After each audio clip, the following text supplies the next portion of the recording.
tey c'est un débat technique ñu ngi nuyu suñu mbokk yi ñuy seetaan ak ñi ñuy déglu yëpp ci Facebook bi ak partout dans le monde comme ni nga ko waxee rek tey dañuy ñëw ci li nga xam ne la suñu réew di doxee te ñuy jotee information yoo xamante ni bii léeg-léeg dina lëntal xelu nit ñi tey nag ñu am koo xam ne yàlla baaxee na ko pour mu ñëw partager ñun leeral askan bi ci jàngatam ci li nga xamante ni bii kat suñu mbiru finance endettement bi ni mu demee donc Moussa dama lay bàyyi di dugg ci waxtaan. waaw jërëjëf donc xam naa première partie waxtaan bi day nekk benn genre ramassé rek ci point yi gën a am solo c'est vrai que ne débat bu technique la waaye dinañ góorgóorlu ba débat bi ñu wàcce ko ba nit ñi xam li ñuy waxtaanee ndax kat dama jàpp ne dafa bokk ci ñeenti mbir yi gën a am solo ci doomu aadama li ñuy waade waxtaanee nii dafa bokk ci ñeenti mbir yi gën a am solo gëm naa ne doomu aadama war na fonk xam-xam war na fonk askanam war na fonk ay droit wam waaye nag doomu aadama war na fonk koom-koomam li nga xamante ne nii moom moo ko moom te budget nekk lu dul li nga xam ne aw askana ko moom donc loolu rek la ñuy waxtaanee mooy budget Sénégal donc waxu endettement tey prétexte bi li tax mu am solo mooy ci mbiri endettement waxtaanee li nga xam ne ñun ñëpp ñoo ko bokk ci la loolu mooy li ci gën a am solo donc endettement bi tey waxtaanu endettement mooy bor bi nga xam ne tey jii leb nañ ko ci juróom-ñaari at yi ni ñuy lebee prétexte la pour ñu mën a waxtaane li nga xam ne ñoo ko bokk ñun ñëpp mooy suñu budget boo déggee nag ñu ne budget donc balaa may dugg ci waxtaan wi dinaa njëkk a waxtaane luy budget wax lan moo composé budget recettes yi nga xamante ne nii mooy li nu moomal suñu bopp ak li ñuy leb boo ko boolee mooy sa budget ñaar yooyu ngay boole ba ca topp dinañu xool évolution recettes yi évolution leb bi ci loolu dinañ njëkk a tirer ay conclusions muy njàngat bi ñuy njëkk a def ci situation bi après dinañ ñëw ci tension bi réew mi nekk tension yi nekk plusieurs points yi nga xam ne soo ko xoolee xam ne marge de manœuvre yi nguur boo gis war a am pour mën a wuti ay recettes marge de manœuvre yooyu tey jii dafa mel ni lu xaw a tagatémbe mooy enjeu yooyu dinañ ñëw ci conséquences yi ci mbiri gestion lan moo waral tey mu inquiété ñu bëri muy ni ñuy gérer notre gestion nekk benn risque endettement dinañ ñëw ci conséquence bi mu mën am sur le risque souverain sur suñu cadre macroéconomique ak ñëw ci suñu vulnérabilité donc point yi ak dinañ aussi waxtaan tam ci ay solutions parce que nag ñëwuñ fi rek pour ŋàññi dañu ñëw pour def constat def ay jàngat xool risques yi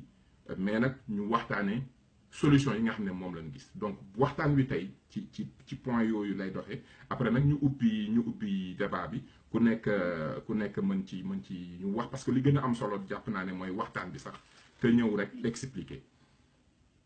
premièrement donc premier point débat bi mooy budget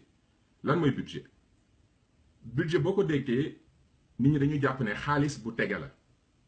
c'est-à-dire xaalis bu tege alors que budget du xaalis bu tege budget ab xayma la loo xam ne jàpp nañ ne ci fukki weer ak ñaar yi ne sunu kanam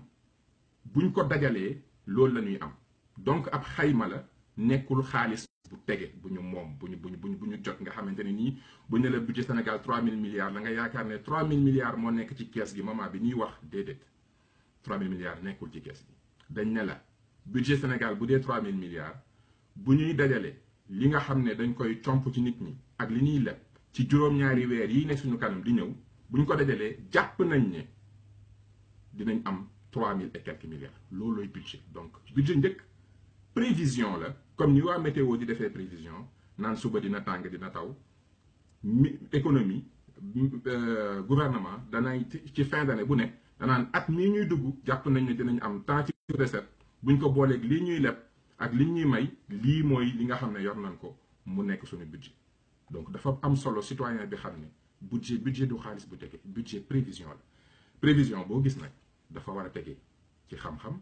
tege ci nattu gu wér tege ci planification tege ci gestion tegu ci honnêteté moo tax loo planifié marge d'erreur bi du bëri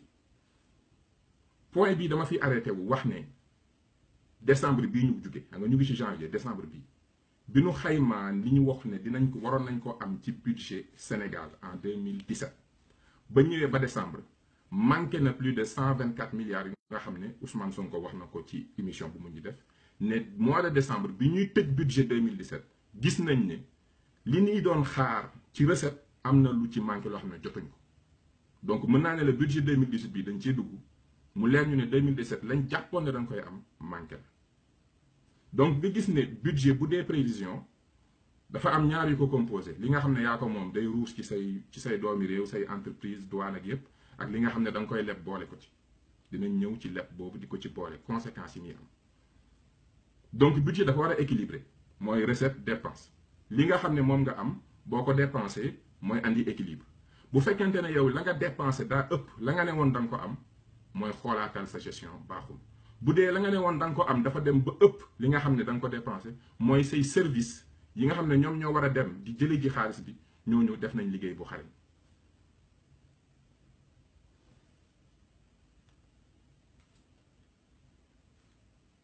donc dañuy ñëw ci lépp lu nga xam ne mooy dugg ci budget donc wax naa leen ne budget xayma la prévision la loo jàpp ne war nga koo am ci juróom-ñaari weer yi ak loo jàpp ne da nga koy leb boole ci loolu nga jël ko nag daal di koy am noo ko dépensé dina ñëw ci dépense yi mais lan mooy dugg ci budget lii dugg ci budget mooy juuti li nga xamante ne da nga koy dagg kii jaay caaf nga ne ca marché ba lépp lu commerçant boo gis rek nga dagg ko salaire muy salaire bu fonctionnaire comme salaire bu privé salaire boo gis rek am na lu ñu ci dagg def ci kees gi muy impôt bi ngay dagal entreprise bu ne ci réew mi di liggéey impôt di nga ko di day fay impôt lépp luy dugg ci réew mi ñun waa diaspora xam nañ ci dara ñun ñu yónnee ay oto yu bëri lépp luy dugg am na lu ñu ci dagg lii nii mooy li ñu naan recette yi gën a ordinaire mooy yi nga xam ne réew mu dem boo def fekk ko fa mooy li ordinaire boo ko jàppee ñun suñu budget tey jamono jii les recettes sont évaluées à 2439 milliards loolu mooy recette bi nga xamante ne nii moom la ñu ne jàpp nañ ne dinañ ko am ma leen di fàttale ne daaw lan waxoon ne dañ koy am na lu ci manqué loo xam ne amuñ ko donc war nañu xoolaat suñu prévision te FMI rapport bi mu génne jamono y a même pas une semaine di artuwaat ci bor bi mi ngi naan recette yi na muy liy dugg recette yi liy dugg na mu waroon demeewu ko donc endettement Sénégal bu ñu koy wax du question rek ne problème économique sur le long terme c'est-à-dire que dafa créer benn problème de gestion et de budget tey ci ni ñuy fonctionner loolu mooy premier danger wu endettement mais dinañ ci gën a ñëw donc ñu jàpp njëkk ne lii dugg ci budget mooy li nga xam ne dafa ordinaire ñu war ne ko recette ordinaire loolu mi ngi toll tey jii ci 2438 ma leen di fàttale ne 2012 bi Macky Sall di jël nguur gi budget bi mi ngi tolloon ci 2221 milliards 2221 milliards ci recette donc waxuma budget global boobu waxaguma dette bi recette bi li nga xam ne nii leer nañu ne ñoo ko moom 2221 li nga xam ne jàpp nañ ne aujourd'hui war nañ koo am 2018 muy 2439 boo defee différence bi recette yi nga xam ne dafa jóge ci sénégalais yi sur ces 7 ans bu yokkee ba yokk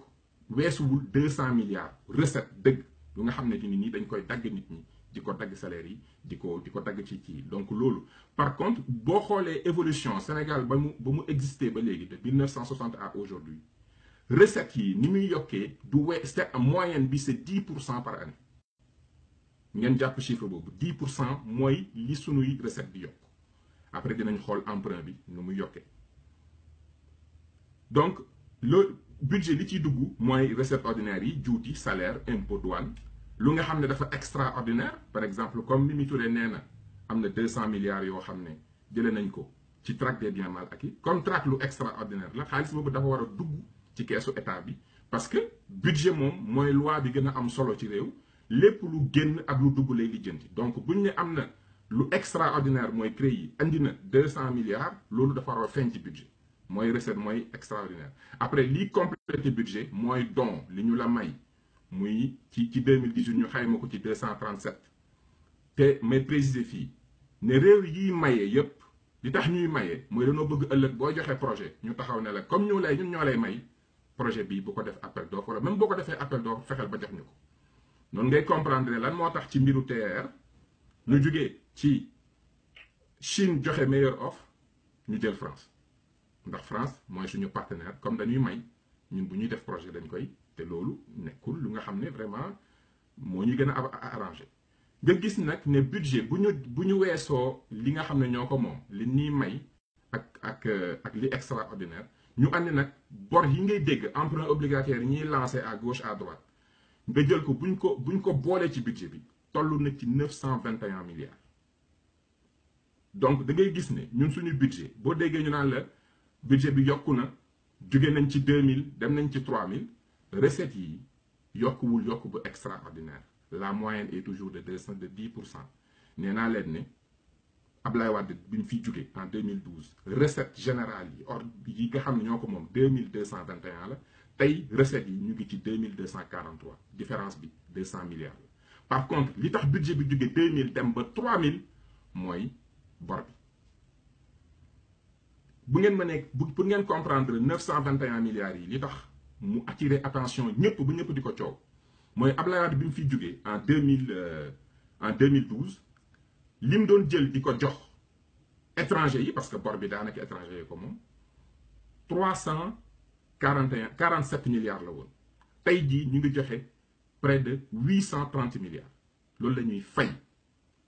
laa ñu ngi dugg ci budget nga gis ne bor dafa am loolu moo tax bor doy waar loo leb pour compléter ce budget xamal ne di nga ko génne ci say recette pour fayee ko bor donc loo emprunté pour compléter ce budget xamal ne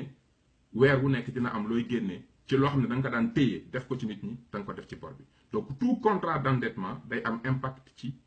paiement bi nga war a def donc nga gis ne tey bu ñu ñëwee def récapitulatif ci sunu situation actuelle bu ñu ne budget bi Sénégal environ c'est 3700 milliards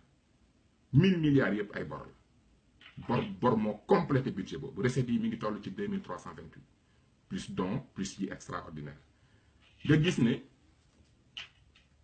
boo dajalee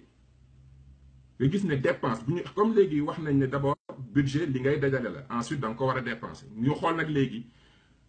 leb boobu ñu leb pour compléter suñu budget da nga koy gis ci dépense yi ni mu toll ci dépense yi boo xoolee poste de dépense su Sénégal at mi yëpp li ñuy dépenser li gën a rëy ci li ñuy dépenser jamono juñ toll nii 2012 c'était pas ça mais jamono juñ toll nii li ñuy jox dettes yi li ñuy jox banquiers yi li ñuy jox ñi ñuy lebal moo ëpp ci suñu budget 40% recettes yi nga xam ne ñoo ko moom dañ koy jël jox ko ñi nga xamante ne nii dañ ñoo lebal mu tolloog ci 839 milliards poste ba ca topp gouvernement bi ak fonctionnement wam dinañu coûter 785 milliards 33% du budget ba ca gën a tuuti poste bi gën a tuuti mooy poste 633 milliards mooy personnel bi nga xam ne day salaire yi ñuy fay muy personnel bi dem ci sénégalais yi donc boo xoolee ne bu ñu daggee sénégalais yi 2328 milliards dañu jël 839 jox ko bailleurs yi lebkat yi 633 ñu fayee ko ay salaire loolooy liy des ci réew mi dëgg-dëgg dem ci sénégalais bi directement 785 mooy pour fonctionnement sénégalais fonctionnement gouvernement bi mooy oto yi carburant téléphone électricité néew ma ne loolu baaxul mais loolu soo ko planifié wul bu baax structuré ko bu baax def équilibre du day conséquence bi mooy di nga jël 785 milliards def ko ci fonctionnement te nit ñi duñu sentir ne nguur gi taxawu la leen ci éducation ci santé ci sécurité bu ñu soxlaa juuti carte d'identité ak lu mën doon duñ ko am donc fonctionnement c'est pas quelque chose de mauvais mais bu fekkente ne dañoo nekk gouvernement boo xam ne du planifier du def planification territoriale bu baax du def planification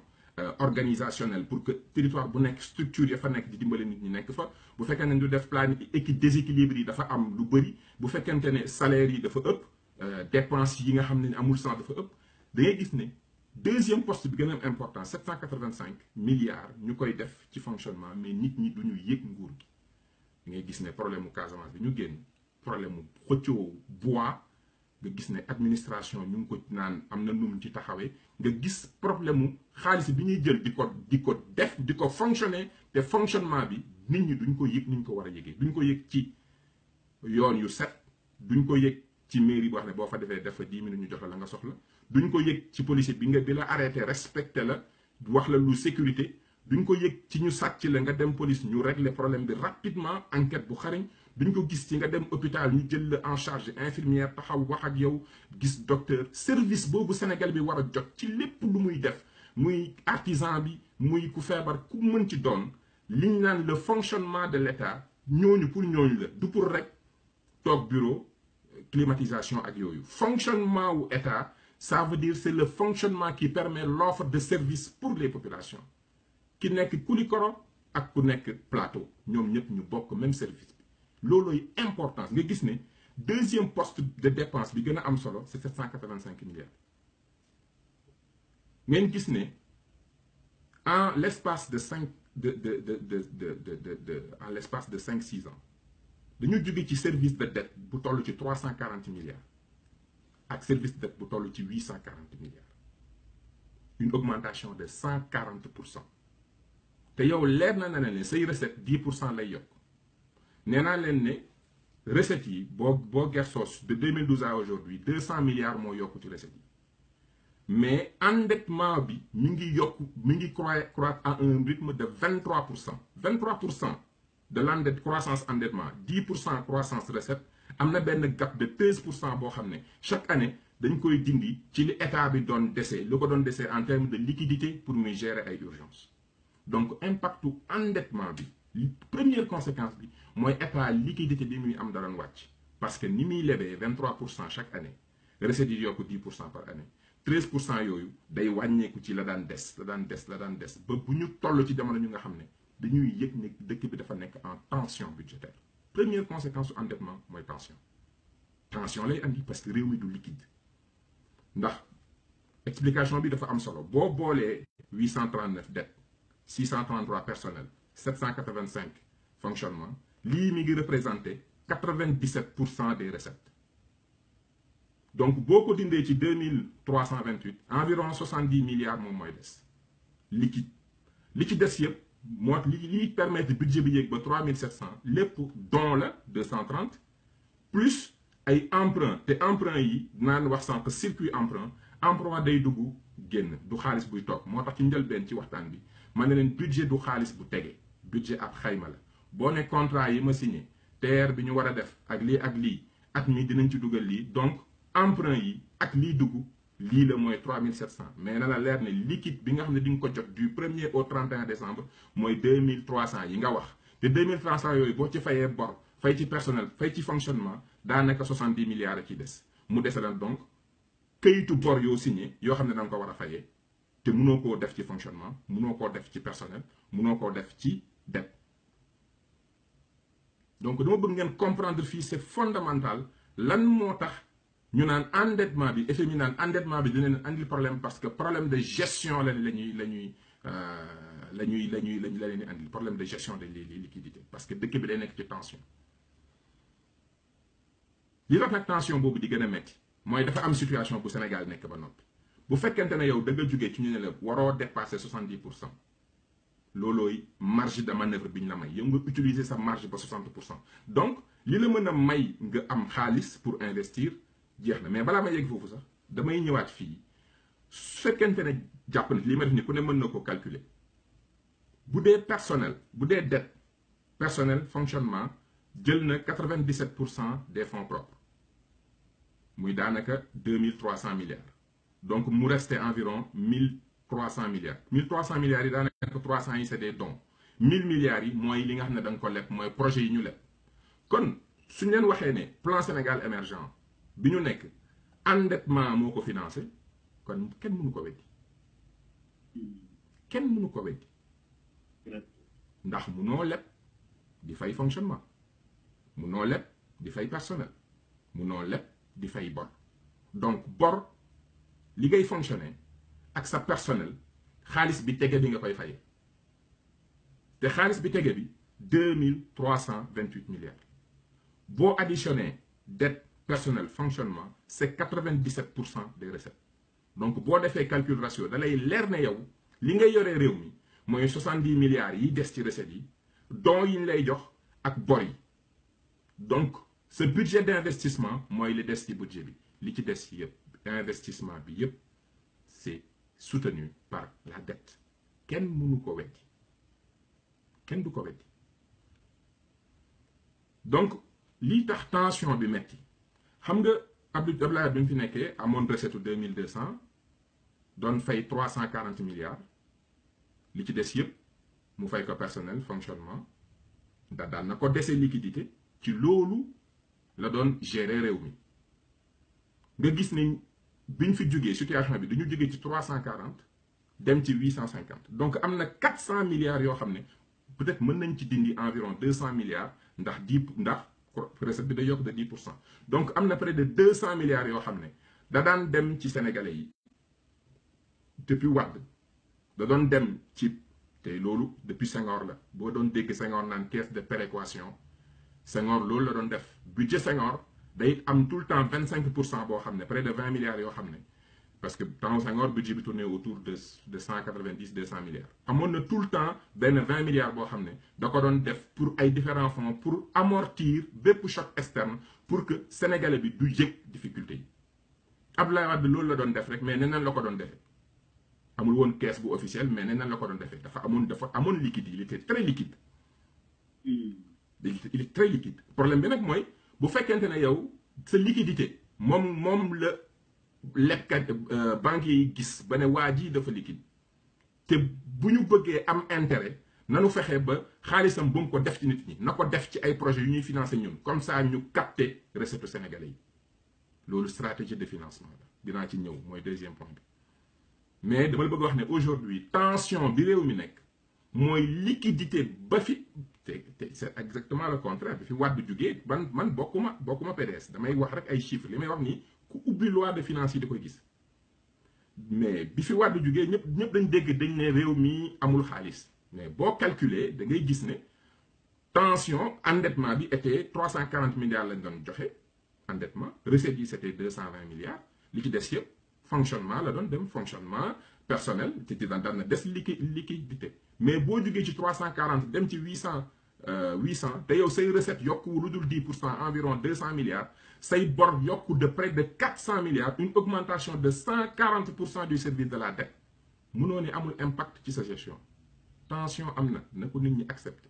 bi ma bindee article bi ma bind dernièrement entrepreneur yu bëri yu nekk Sénégal dañ ma bind ne ma yow da nga ñu jaaxal parce que li ngay wax nii ñun bu ñu demee ba pour ñu fay ñu ba ñu yuuxu la ñuy wocc suuf expliquer nañu ne situation de tension dafa am muñoon ñun lii la ñuy wax donc mais nag c'est pas question d'intelligence les chiffres ne mentent pas chiffre moom 1 + 1 = 2 bu dee yow sa salaire 10% lay yokk te weer wu nekk nga leb lu tolloog 23% na la leer ne 13% yi dina wàññiku ci la daan des nga ciy gérer ay urgence loolu jigéen ju ne ci kër wala borom kër bu am salaire xam na li may wax loolu moo xew Sénégal ma ñëw nag ci lan moo tax loolu ban situation lan la fi fekk lu tax lii metti premièrement xam nga nee naa leen lii dugg ci réew donc premièrement endettement yow la nga doon leb nga ba léegi foo demati pour nga leb dina compliqué parce que waratoo dépasser 70% tu es à plus de 60%. donc yow te FMI ak Banque mondiale ñu ngi lancé ay alerte yooyu ñuy lancé day am impact ci sa capacité d'endettement parce que nit ñi dañ naan comme FMI ak Banque mondiale nee nañ Sénégal da leen a inquiété sa leb day gën a jafe ça c'est un mais deuxièmement li des ci li nga mën a leb bariwul parce que 70% nga amoon dem nga plus de 60 donc tey sa marge de manœuvre levier boobu nga mënoon a utiliser muy leb pour développer day wàññeeku donc ça veut dire que 5 ans yi di ñëw ni nu fexee ba suñu budget jógee ci 2300 yegg ay 3700 5 ans yi nu ñëw mënut a nekk ndax endettement mënatul nekk levier la bu nga xam ne maintenant dafa bloqué parce que utiliser nañ ko à fond loolu mooy un deuxièmement UEMOA daf ne li gën a intéressé entrepreneur mooy ñaari mbir képp kuy créer entreprise ñaara ko intéressé naa nu may def ba sauver du temps ak nañ laay def ba pour am xaalis moo tax environnement des affaires ñu naan nañu fexe ba nit ñi bu ñuy ubbi entreprise mu gaaw ba noppi nañu wàññi impôt parce que impôt kat dafay dugg day laal directement ci bénéfice donc entrepreneur buggul kuy laal impôt donc soo buggee sa espace économique nit ñi di fa sawar a ñëw pour def développement da ngay moytu di yokk impôt bi bu mu ëpp UEMOA bi mu calculer daf ne li gën ci fi ñu ne mooy impôt bi na yegg 18%. Côte d'Ivoire comme dafa bëgg attractivité dëkkam ku fay bëgg entreprise ñëw fa moom mu wàññi ko def ko 16%. Sénégal jamono ji ñu ngi ci 20%. Donc xam nga ne woon naa leen ne budget li koy gën a andil alal mooy impôt bi ngay dagg salaire yi ak di ko dagg entreprise yi ñun déjà ñu ngi ci 20%. Donc xam nga ne foofu marge de manœuvre amatu fa parce que bu fekkente ne yow dañ ne fii li fi gën mooy ngeen yem ci 18.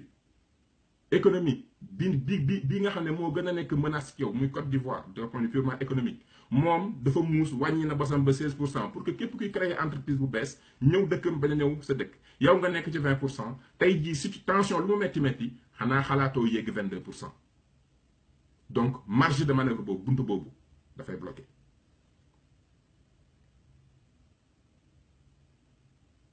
Donc nga gis ne ba noppi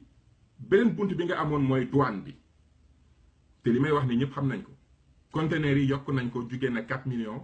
dem na 6 millions. Douane bi ñëpp xam nañ ne jot nañ ay pression yu énorme pour que ñu contrôler ak gën a xereñ ci nit ñuy récupérer xaalis bi. Donc boo xoolee ne endettement yaa ngi 60% nga gis ne impôt tu es à 20%. Plus de 20%. ba noppi mu leer na ne yow douane bi yow tu les as utilisés à fond mooy yow buntu yi nga mën a am pour def lever pour yokk say liquidité pour gérer urgence buntu yooyu daanaka yëpp da nga ko occupé da nga ko tëj da nga ko forcé da nga dem ba mënatoo dem. Situation de tension bi Banque mondiale bind démb bu ngeen demee ngeen gis article bi ndax jamono ci sénégalais bu waxee ñu ne dafa am lu mu bëgg day wut poste mais bu Banque mondiale waxee nag xëy na ñu nangu. Bu Banque mondiale da demee ba ne recette bi demul war ngeen xoolaat seen fiscalité te war ngeen restructurer mooy li ci FMI mujjee génn mu génn ci article yëpp yaakaar naa ne kenn du ko commandé.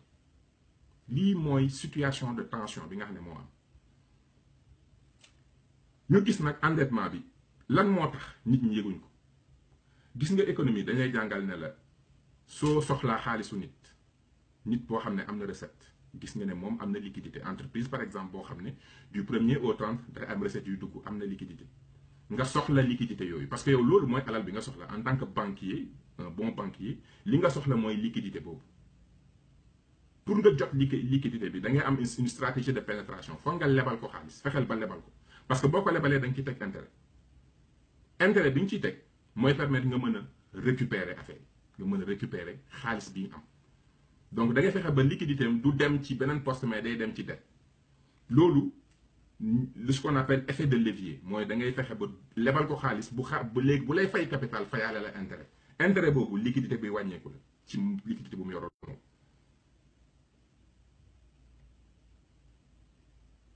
te li tax projet yi nga xam ne plan Sénégal émergent projet yi nga xam ne ci ëpp endettement la te endettement bi bu doon dañ ko def wax naa leen ko ne leen ne. Plan d'action prioritaire au plan Sénégal émergent nga xam ne près de 9000 milliards la ñu fas yéenee jël investir ko ci période bu njëkk bi xaalis boobu yëpp 80% bi ci entreprise étrangère yi la jëm. Donc nga gis ne stratégie de financement bi nga xam ne tey jii moom la ñu ndar keppee suñu réew mooy comme sénégalais yi am nañu liquidité te bëgguñu liquidité bi dem ci sénégalais yi nañu fexe ba. Bëgguñu mu dem ci éducation bëgguñu dem ci santé moo tax ñu am problème mu ay classes yu ñu defaragul ay problème mu radiothérapie yooyu yëpp problème de liquidité lay andi mais loolu pour nga fexe récupérer xaalis boobu foog nga lebal leen meilleur moyen lebal leen mooy nga lebal leen xaalis boo xam ne xaalis bi day génnaat xam nga bu dee un banquier normal daf la jox le capital nga teg ci intérêt remboursé ko mais bu fekkente ne capital bi nga ko jox moom moo la ko lebal c'est plus intéressant bi gis ne loolu mooy sànq nee naa la stratégie de levier effet de levier je les prête de l'argent pour récupérer leur liquidité mais pire encore bu ñu amul liquidité man maa leen ni lebal pour ñu am lu nu ñëwee jënd ci man loolu moo ce qu'on appelle stratégie méthode de stérilisation mooy dañuy dugg ci réew comme bëgguñu capital humain bi développé wu bëgguñu projet bu ñu fa créé projet bi jur ay ingénieurs jur ay ñu ëpp ñu xam ne ñu am xam-xam ba ëllëg ñuy defar liggéey bi seen bopp dañuy fexe ba xaalis bi day dugg jël intérêt génn te du fa te yokkute du am c'est-à-dire que espace bi ñuy dugg dañ koy stériliser loolu c'est un langage boo déggee ñu naan stériliser mooy fexeel ba dara du fa meññi li fa dul meññi mooy capital humain bi du yokku intérêt du jub recette du jub noo koy defee mooy fexeel ba yow projet bi ñuy def liggéey bi ñuy deflu sa entreprise yow na ko ñëw def xaalis biñ ciy def lebal leen ko intérêt biñ ciy fay récupérer ko taxe biñ ciy fay nañ la ko fay yow nga xam ne France bu ñëwee ne daf ñuy defaral train leer na ko ne train bi entreprise am moo koy def taxe yi moom lañ koy fay ba noppi intérêt yi moom lañ koy fay def la xam-xam bu ñu am ci liggéey bi yëpp moom moo koy téye loolu mooy stratégie effet de levier ak pénétration boo xam ne l'objectif mooy nga stériliser espace de développement boobu parce que bëggoo projet bi nga fay andi tax ëllëg ñoom ñu defaral seen bopp ay projet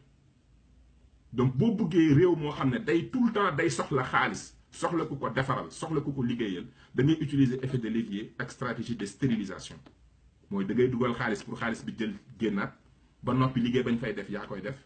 buñ ci jugee dinañ liggéey bi ba pare benn sénégalais xam-xamam du ci yokku ba ëllëg réew mi di ko xalaat defal boppam loolu mooy problème mu endettement bi li tax sénégalais yi yëguñ ko mooy endettement bi li ko andi mooy stratégie d'effet de levier ak stratégie de stérilisation dinañu leb fay ñun liñ ciy yëg rek mooy suñu budget liquidité ba ca desoon tax na liquidité ba ca nekkoon doon dellu ci ñun comme danoo yokk leb bi tax na léegi ba liquidité yooyu léegi dañ koy dem di ko jox étranger yi mais sénégalais du ci jàng salaire bu baax du ci yokku te projet bi bu jeexee emploi yooyu jeex lii moo tax endettement bi bu weesoo tension de trésorerie bi mu créé impactam en termes de développement économique nekk lu nga xamante ne ni du changer taxul sénégalais bi gën a aay taxul sénégalais bi gën a intelligent taxul sénégalais bi gën a jàng le pire mooy nañu dem après projet yi est-ce que projet yi coût bi nit ñi mën na jëy nit ñi parce que bu fekkente ne yow ànd nga fi projet boo xam ne amoo ci intérêt entreprise bi mu créé amoo ci capital sénégalais yi amuñ ci emploi parce que entreprise française yaa ko def d'ailleurs ñoom ñoo ko gérer mais projet bi taxaw train bi pare na mais nga gis ne comme autoroute yi boo jëlee sa oto bañ a jaar ci bu fekkente ne boo jëlee sa oto bu doon da nga dugg ci Ndiaga Ndiaye kese wala nga dugg ci 7 places la nga daan fay boo jaaree autoroute ñu teg la péage mu ëpp nga gis ne impact projet bii ci sama structure ménage dafa nekk impact bu négatif dama ko dégg ministre de l'infrastructure mu naan mobilité urbaine ma koy déglu parce que mobilité man boo ko waxee mooy système